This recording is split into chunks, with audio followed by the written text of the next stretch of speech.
think of is birth control, and then I think of like women's rights, and then I think religion. Method of protection. Techniques that prevent birth. Condoms. Based on what I remember, it's essentially birth control pretty much. Prevention. There's absolutely a stigma against it. Oh yeah, definitely. I definitely believe there is. I would say yes, I guess. I think there's definitely a stigma behind it. Yeah, I do think there's a stigma. I think most people assume that they're taking birth control simply to prevent pregnancy, but there's also a lot of other reasons for which people take contraceptives in terms of also just like reducing blood flow during pregnancy and or for like acne purposes.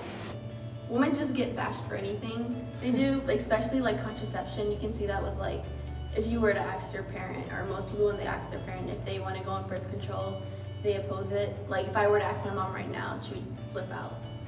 I think it's a very controversial topic because some people are against like sex before marriage.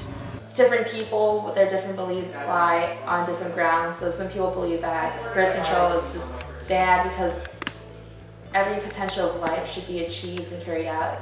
But also birth control can be used for other things rather than just sex. You know, you could be taking it because you might have like a lot of problems when you menstruate. You may be taking it because of acne problems, hormone problems. There's so many reasons to take it, and I think that's one of the biggest misconceptions, that every girl taking birth control is trying to just start having sex. I see people on social media, like, you know, all the time, like, shaming girls for, like, using birth control, seeing it as, like, unnatural and whatnot.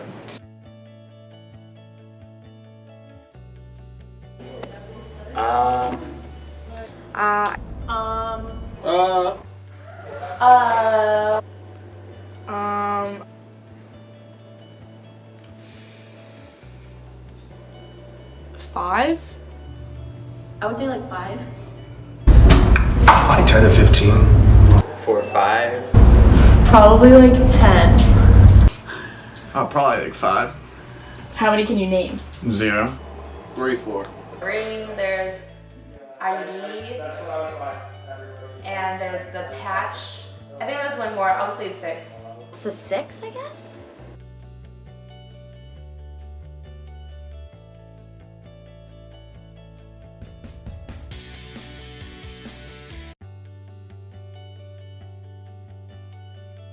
I wasn't.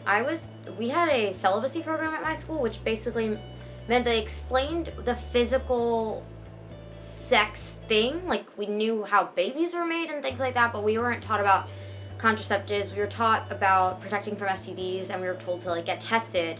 We just like learned about condoms and birth control pills and scary diseases you can get from having sex. Yeah, we never had a discussion on, like, we had like drugs and alcohol like during health class, and we never had a discussion about sex or like safe sex or anything along those lines. We were only taught about condoms, but I took my FYS class here about women's health and sexuality. Yeah, I was taught about birth control and condoms. Mostly like birth control pills and condoms. Like in high school, we didn't talk about it. So like I knew about it from movies and TV shows and YouTube, but I didn't like hear about it in school. So if I didn't have the home life that I had, I don't think a lot of people back home would hear about it.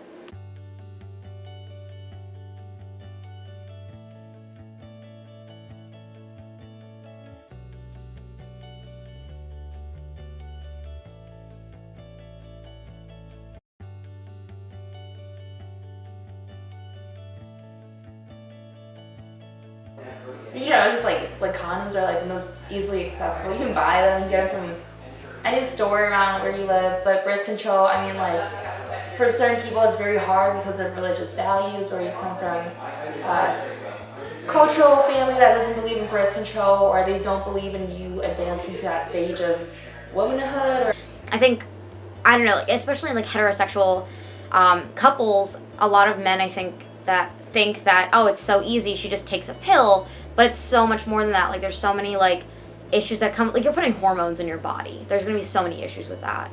Before I came here, I wasn't I wasn't really on any health insurance, so like I had to pay for birth control, which is like it's over $100 to get like one pack of birth control. Whoa. And so I did that for like 2 months, and that was already like a lot of money as it was, and like it was like I'd rather like not spend the money and like feel like my like emotions were like stable than like be spending money on like really expensive. But then I got access. When I came to college, like I have insurance through the school, so I could get birth control easily. But it still like had a weird effect on me, so I just have decided I don't want to take it.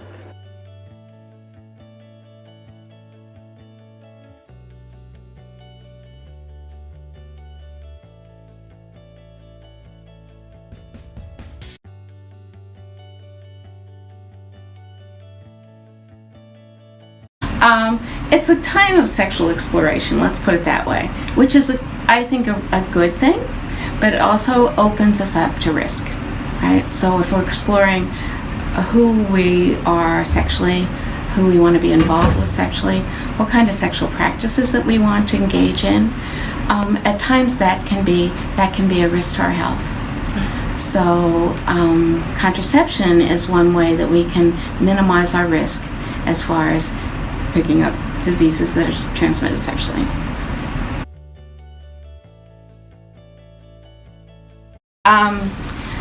So we have the emergency contraception taken within 72 hours of unprotected sex, which is really important and easy to get. You can come up to the window, just request that. At the time, you will be asked, do you want to talk to a healthcare provider? And you don't have to. You can just pay for it. Remember, you can get that over the counter at your drugstores as well. We have birth control pills that we do here, condoms, dental dams. We do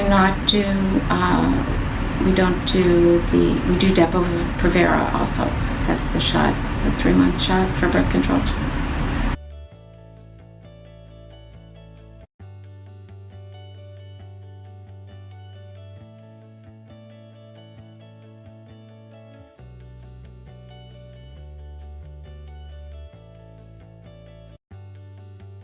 If someone can't afford it, they just need to have the conversation with their provider. I think that between all of us, we are pretty sensitive to the fact that some people just can't afford certain things. Some people don't want it to show up on their student health charge, and that we can do something outside the student health charge. Most birth control pills are a lot less expensive if you do it through your pharmacy, through having a prescription and then you pick it up at the pharmacy. Some people are a little bit hesitant about that because they haven't notified their parents that they're on birth control pills. So we can kind of help you through that situation.